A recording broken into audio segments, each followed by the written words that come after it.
En 1871, Alemania se unificó y el idioma alemán consiguió por fin una patria como Dios manda.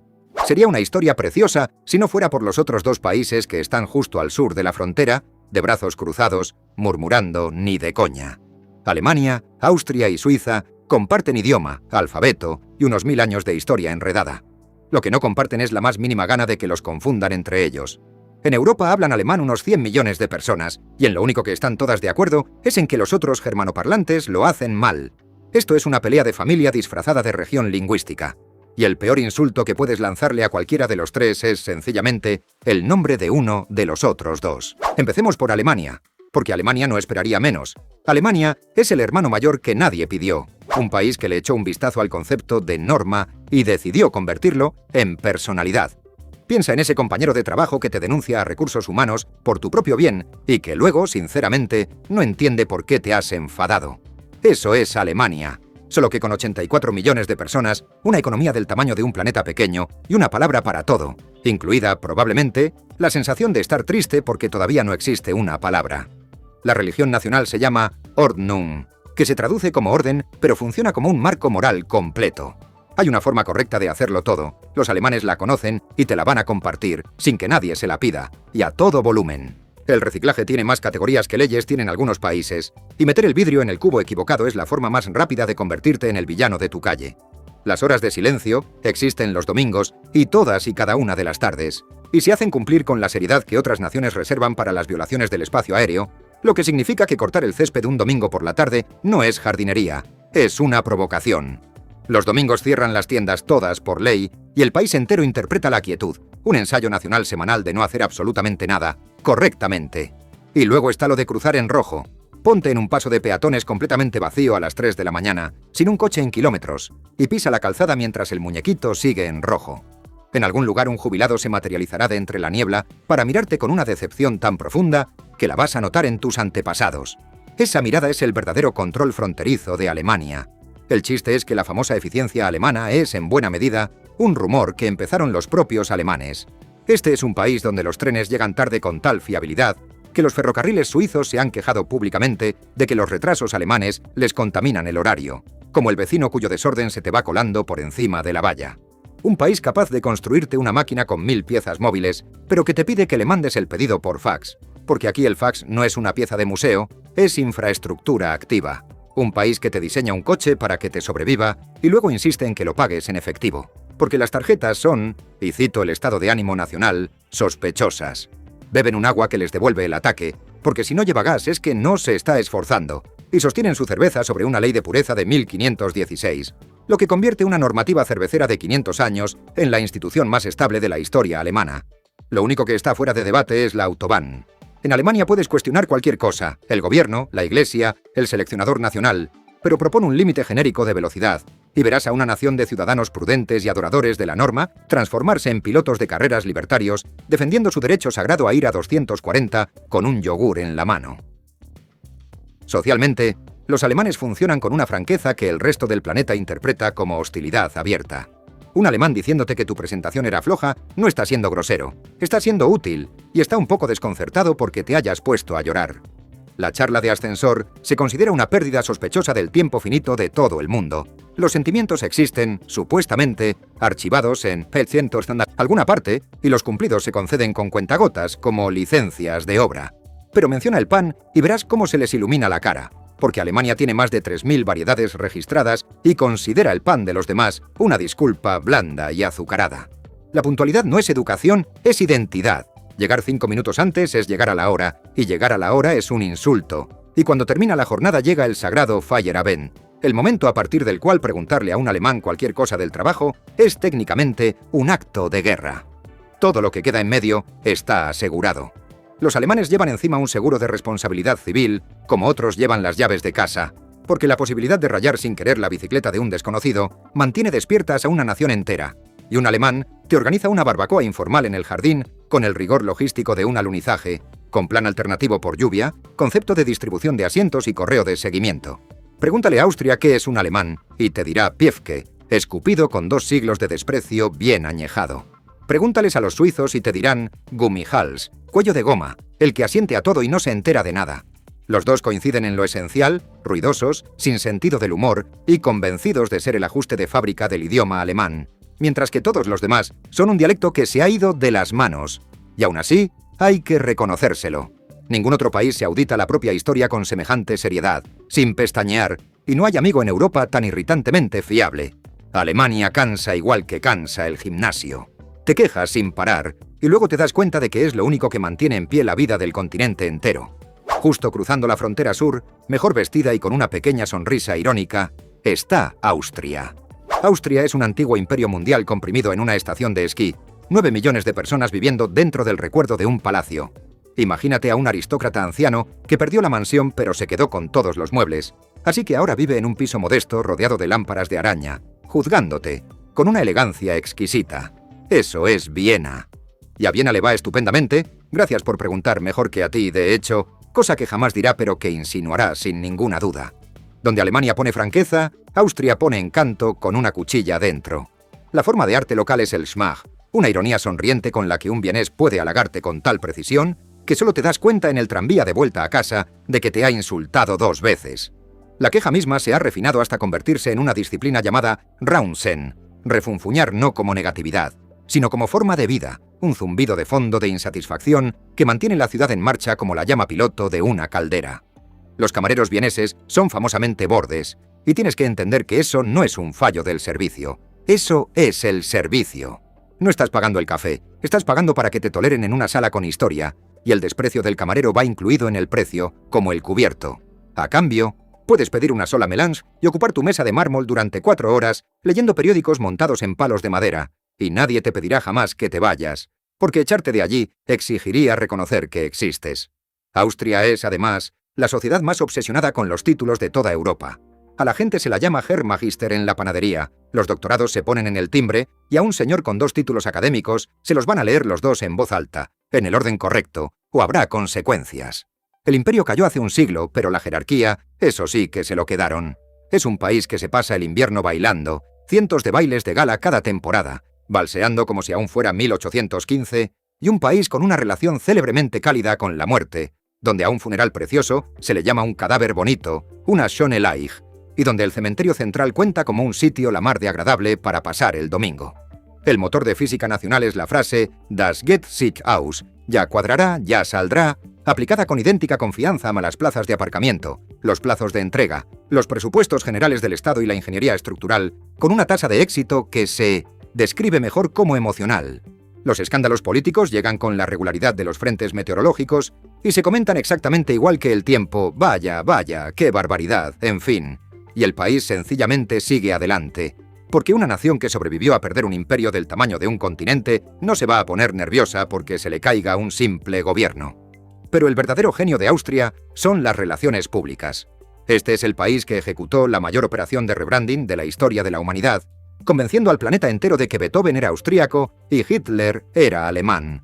Eso no es marketing, eso es alquimia.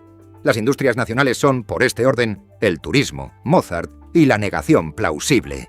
Te venderán a la emperatriz Sisi en una taza, un pañuelo, un paraguas y un patito de goma, en una tienda de recuerdos dentro de un palacio del que la Sisi de verdad se moría por escapar. Y cuando los austríacos quieren una guerra de verdad, la libran como es debido, en los tribunales, por un postre. 2 instituciones vienesas se pasaron 7 años de batalla legal por quién posee la única y verdadera Sachertorte, abogados de carne y hueso debatiendo la colocación de la mermelada de albaricoque como si fuera una frontera en disputa. Porque en Austria lo era. Los alemanes miran todo esto y ven algo adorable, una Baviera de vacaciones con mejores montañas y vocales más graciosas, y ahí, justo ahí, está la herida más profunda que le puedes infligir a un austríaco. No el odio, sino el cariño en diminutivo. Los suizos, por su parte, ven en Austria un borrador simpático de sí mismos. Todo el mundo subestima a Austria, cosa que a Austria le viene de perlas, porque que te subestimen es, históricamente, la forma que tiene Austria de conseguir lo que quiere sin que nadie se dé cuenta hasta que ya está colgado en un museo austriaco. Y hay que decirlo, cogieron un imperio derrumbado, 2 guerras catastróficas y un siglo entero de material para terapia, y lo convirtieron en la ciudad que encabeza año tras año los rankings mundiales de calidad de vida, quejándose todo el rato. Resulta que el mal humor no era más que control de calidad con mejor melodía. Ahora, antes de cruzar la siguiente frontera, unas palabras sobre el algoritmo. El algoritmo, igual que Suiza, es oficialmente neutral, No toma partido, simplemente decide, en silencio, todo lo que le pasa a este vídeo. Así que dale a me gusta, suscríbete si quieres, para que sepa de qué lado estás secretamente, o no lo hagas. Si algo nos han enseñado estos tres países, es que la neutralidad también puede ser un modelo de negocio. Y hablando de eso, Suiza no es realmente un país, es una póliza de seguros con montañas, un negocio que en algún momento adquirió una bandera. 9 millones de personas que vieron a un continente entero prenderse fuego durante siglos y dijeron: no, gracias, nosotros os sujetamos los abrigos. Y las carteras. Sobre todo las carteras. Imagínate al chaval callado del colegio que nunca se metió en ningún drama y que acabó, no se sabe cómo, más rico que toda la clase junta. Ese chaval ahora te cobra 7 francos por un café y no le pide perdón absolutamente a nadie. En Suiza todo cuesta lo que cuesta en el resto del mundo, multiplicado por vergüenza ajena. A cambio, todo funciona.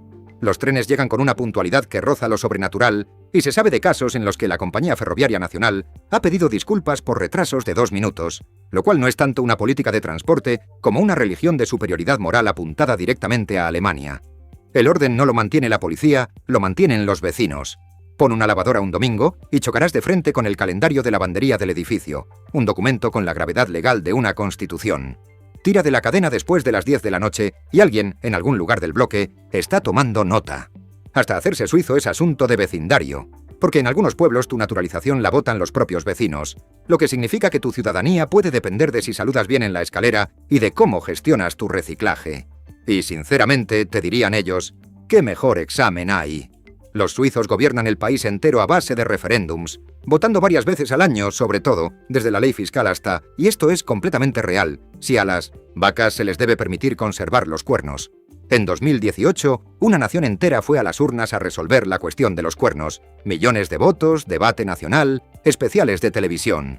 Los cuernos perdieron. Jamás la democracia había sido tan minuciosa ni tan agrícola. Este es también un país donde hacer el servicio militar significa guardar el fusil del ejército en casa, en el armario, al lado del set de fondue, y donde hay búnkeres nucleares suficientes para refugiar a toda la población, porque la neutralidad suiza no ha significado jamás ingenuidad suiza. No se libraron de las guerras de Europa por ser almas cándidas. Se libraron porque la guerra es malísima para el negocio, y luego construyeron los refugios igualmente por si al negocio le daba alguna vez por venir a buscarlos. Su verdadero ritual sagrado es la fondue, que viene con reglas de combate, y a quien se le cae el pan dentro de la olla común, le cae una sanción social que nadie va a verbalizar, pero que todos los de la mesa están anotando en silencio, porque en Suiza hasta el queso fundido tiene un marco jurídico. Oficialmente, en Suiza se hablan 4 idiomas, lo que suena tremendamente cosmopolita hasta que descubres que la mitad germanoparlante y la mitad francoparlante están separadas por una frontera invisible llamada el Röstigraben, la trinchera del Rösti, bautizada literalmente en honor a un plato de patata, y que a un lado y otro de esa zanja, ambos bandos se contemplan con perplejidad educada, mientras el tesino italoparlante disfruta del sol y hace como que la cosa no va con él. Y el alemán que hablan de verdad los suizos es el Schweizerdeutsch, un dialecto tan cerrado que la televisión alemana le pone subtítulos a los suizos. No tiene forma escrita estándar, así que cada mensaje de móvil es jazz improvisado.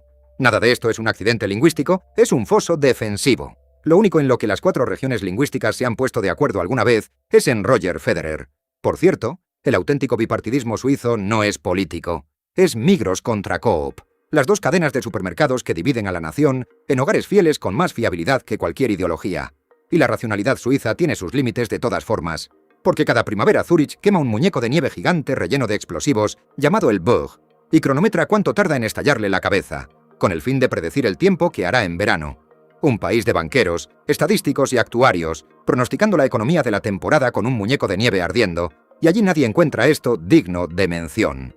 Los alemanes miran a los suizos y ven a unos banqueros de montaña a cámara lenta que necesitan 3 días hábiles para terminar una frase. Los austríacos miran a los suizos y se ven, dolorosamente, a sí mismos si hubieran invertido mejor. Las mismas montañas, los mismos diminutivos, el triple de sueldo y nada de música. Los suizos los miran a los dos y ven ruido. Y aún así, hay que quitarse el sombrero. 26 cantones, 4 idiomas, ninguna guerra civil desde 1847, y convirtieron la paz misma en una industria rentable. Alguien en este continente tenía que ser el adulto que sujeta la cartera.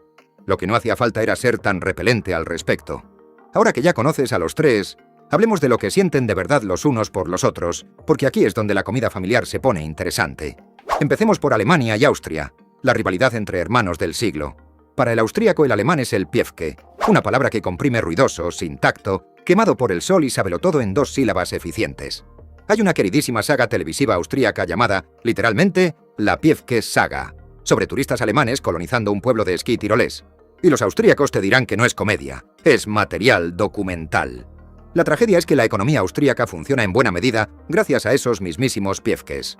Los alemanes son con diferencia el mayor grupo turístico de Austria, millones de ellos cada año, lo que significa que el austríaco tiene que sonreír, llevar el schnitzel, aceptar los euros y gritar solo por dentro, una interpretación que la nación entera ejecuta cada temporada de invierno con disciplina imperial.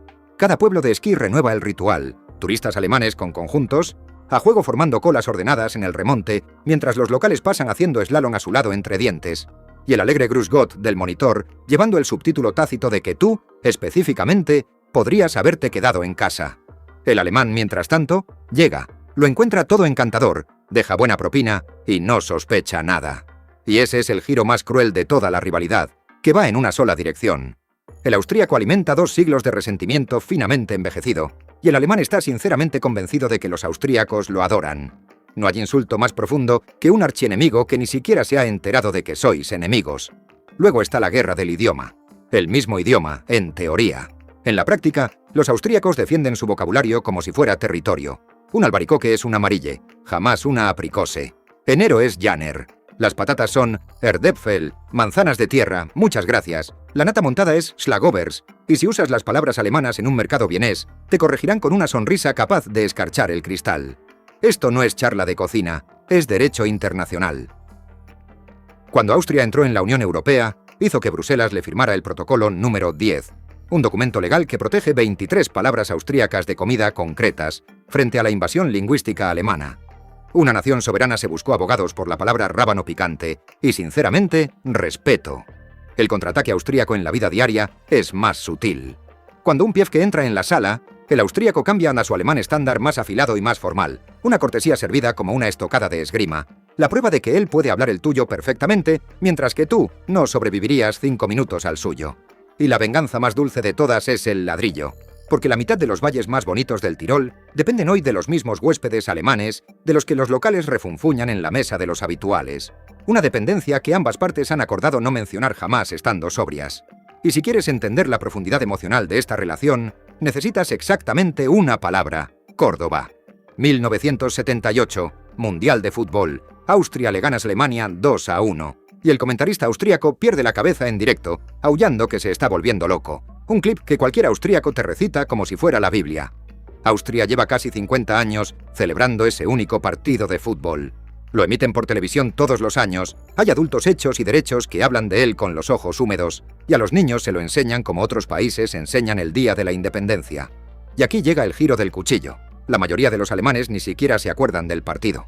El mito fundacional de una nación es el martes olvidado de la otra, y esa asimetría, justo ahí, es la relación entera comprimida en 90 minutos de fútbol. El frente entre Alemania y Suiza es más frío, más silencioso, y está igual de cargado. Unos 300.000 alemanes viven en Suiza, atraídos por unos sueldos que hacen llorar a economistas adultos, y llegan hablando un alemán estándar nítido, rápido y seguro de sí mismo, en salas llenas de gente que experimenta el alemán estándar nítido, rápido y seguro de sí mismo como una forma leve de agresión. Porque este es el mecanismo que tienes que entender. Cuando un alemán se incorpora a la reunión, los suizos tienen que salirse de su dialecto y pasarse al alemán estándar en su propio país, lo que para ellos se siente como si te obligaran a ponerte traje en tu propio salón. En el segundo en que ese compañero alemán sale de la sala, la reunión entera exhala y se desliza de vuelta al Schweizerdeutsch como quien se mete en un baño caliente. El dialecto no es solo patrimonio, es el cerrojo de la puerta, y los alemanes son la razón por la que sigue echado. Los suizos acuñaron su palabra para los alemanes, Gummihals, cuello de goma, el que le asiente con entusiasmo al jefe y se pierde todas las reglas no escritas del edificio. Los periódicos suizos han sacado portadas absolutamente serias preguntando cuántos alemanes son demasiados alemanes, mientras profesores alemanes llenaban discretamente las universidades suizas, médicos alemanes cubrían las plantillas de los hospitales suizos y directivos alemanes dirigían las empresas suizas cuyos empleados iban leyendo esas portadas de camino al trabajo. Los alemanes, por su parte, describen el alemán suizo como menos un idioma que una afección de garganta, un yodel con gramática, y encuentran el tempo del habla suiza infinitamente gracioso, a lo que los suizos responden, despacio y con enorme precisión, que prefieren ser lentos a ser ruidosos. Los empleadores suizos adoran la eficiencia y la franqueza alemanas. Los vecinos suizos denuncian la eficiencia y la franqueza alemanas a la comunidad de propietarios. Exactamente las mismas cualidades que hacen que te contraten en Zúrich hacen que dejen de mencionarte en la barbacoa del barrio. Y nadie te va a decir jamás qué línea has cruzado. Porque decírtelo directamente sería, bueno, muy alemán. Hay alemanes que llevan 20 años viviendo en Suiza, pagando impuestos suizos, criando hijos suizos, y siguen recibiendo el educado cambio al alemán estándar en el instante en que abren la boca en la panadería, una pequeña ceremonia diaria que dice, amablemente e irrevocablemente, ya lo sabemos. La integración es posible, te asegurarán los suizos, solo que lleva su tiempo. ¿Cuánto tiempo?, pregunta el alemán. El suizo sonríe y no contesta, porque la cifra honesta asustaría a todo el mundo, y por debajo de todo corre la corriente del dinero. Los alemanes vinieron porque Suiza paga el doble, y los suizos saben que los alemanes vinieron porque Suiza paga el doble. Así que cada interacción arrastra la tensión delicada de una casa rica y su empleado más competente, cada bando convencido en privado de que le está haciendo un favor al otro. Es un arreglo precioso en el que todo el mundo gana dinero y nadie es feliz, que quizás sea la frase más germanoparlante jamás escrita. Lo que nos deja Austria y Suiza, la rivalidad de la que nadie habla, sobre todo porque las dos están demasiado ocupadas fulminando a Alemania con la mirada. Sobre el papel deberían ser mejores amigas, dos naciones alpinas pequeñas, las mismas montañas, la misma desconfianza profunda hacia el vecino grande, la misma costumbre de pegarle diminutivos a cada palabra hasta que el idioma suena a granja-escuela. En realidad orbitan la una alrededor de la otra con la cortesía gélida de dos vecinos que odian al mismo casero, pero que aún así no se dejarían una escalera. El austríaco mira al suizo y ve una versión más rica, más tacaña y más aburrida de sí mismo. Todas las montañas y nada de la música. Un hombre con 3 relojes y ninguna historia que contar. El suizo mira al austríaco y ve a un alemán simpático con mejores modales y peores bancos, lo que consigue insultar a dos países en una sola frase, muy eficiente, muy suizo. Su verdadero campo de batalla es la pista de esquí. El esquí alpino entre Austria y Suiza no es un deporte, es política exterior a 150 por hora. Y una victoria suiza sobre nieve austríaca o un triunfo austríaco en una clásica suiza le resetean el humor diplomático a ambas naciones durante un año entero. Los saltadores, los eslalomistas y los descendedores cargan con más peso bilateral que cualquier embajador, y los dos países saben con exactitud, medalla a medalla, cómo va el recuento histórico. Más allá de la nieve, pelearon por la banca, donde Austria intentó la discreción y Suiza la perfeccionó, y pelean por los propios Alpes, por quién hace las montañas como es debido, como si las montañas hubieran elegido bando. Hasta la neutralidad es territorio en disputa. Suiza lleva 2 siglos siendo neutral y lo considera un oficio, una herencia, una receta de familia. Austria se declaró neutral en 1955 y desde entonces lo ha tratado como un rasgo de personalidad. Y la reacción suiza ha sido siempre la del estudiante que ve a un compañero copiarle los deberes y luego presentarlos con más gracia y llevarse más aplausos por ellos. Y si crees que esta rivalidad es superficial, aquí tienes el recibo. En 1919, tras el derrumbe del imperio, la región más occidental de Austria, Vorarlberg, celebró un referéndum para abandonar Austria e incorporarse a Suiza. El 81% votó que sí. El 81%, un sí abrumador, desesperado, con los brazos abiertos. Y Suiza miró aquella región alpina, culturalmente ya suiza a todos los efectos, ofreciéndose gratis y dijo, no, gracias, estamos completos. Rechazado por el vecino en la frontera de tu propia familia lingüística. Hay rupturas, y luego está que te dé calabazas Suiza mientras huyes de Austria, lo cual no se sabe muy bien cómo, pero insulta a todos los implicados, incluidos los que están insultando. Por supuesto, el mundo germanoparlante no acaba en los 3 grandes, y aquí es donde el mapa se pone mezquino. Está Liechtenstein, el 4.º país germanoparlante, ese que todo el mundo olvida que estaba invitado, un principado de 40.000 personas encajado entre Austria y Suiza como un guardarropa, con un castillo en la colina, más empresas registradas que ciudadanos de verdad, y francos suizos en el bolsillo, porque imprimir su propia moneda le pareció demasiado esfuerzo. Está el Tirol del Sur, un trozo de Austria que se despertó dentro de Italia después de la Primera Guerra Mundial, y respondió volviéndose más austríaco que la propia Austria. Albóndigas de pan, dirndls y negación, ahora con mejor expreso. Luxemburgo y un pequeño rincón germanoparlante de Bélgica saludan educadamente desde la banda, y todos les devuelven el saludo sin mirarlos a los ojos. Y no te creas ni por un segundo que los 3 grandes están unidos por dentro, porque eso rompería todo lo que este canal representa. Alemania se sigue partiendo en Ossis y Wessis, que se reunificaron en 1990 y que se espera que terminen el proceso cualquier década de estas. Baviera es esencialmente Austria pagando impuestos alemanes, una afirmación que ofende a los bávaros, a los austríacos y al resto de Alemania simultáneamente, lo que la convierte en la frase más eficiente de este vídeo. Austria es en realidad Viena contra todos los demás. 8 provincias convencidas de que la capital es un parásito con capa de ópera, y la capital coincidiendo serenamente en que sí, en que es la única parte que importa. Y Suiza, como ya hemos establecido, son 4 idiomas y 26 cantones unidos por las patatas, el chocolate y la convicción compartida de que el resto de Europa lo está haciendo todo mal. Si has llegado hasta aquí sin ofenderte, enhorabuena. Estadísticamente ya eres una minoría en los 3 países. Y aquí llega el final perfecto, que ni siquiera he tenido que inventarme. Los 3 países se encuentran en el lago de Constanza, y a día de hoy no existe una frontera legalmente acordada en mitad de ese lago. Austria dice que el agua les pertenece a los 3 en común. Suiza insiste en que hay una línea bien trazada por el medio. Alemania, desde hace más de un siglo, sencillamente se ha negado a fijar una posición oficial. 3 naciones célebres por el orden, la precisión y el papeleo, incapaces de decidir dónde acaban ellas y dónde empiezan las otras, compartiendo un lago a base de buen rollo y poco más. 100 millones de personas que no se ponen de acuerdo ni en la palabra para enero, y de algún modo todo funciona. Si te ha gustado este retrato de familia, suscríbete o no. Al lago le da igual. Y bueno, así es como son.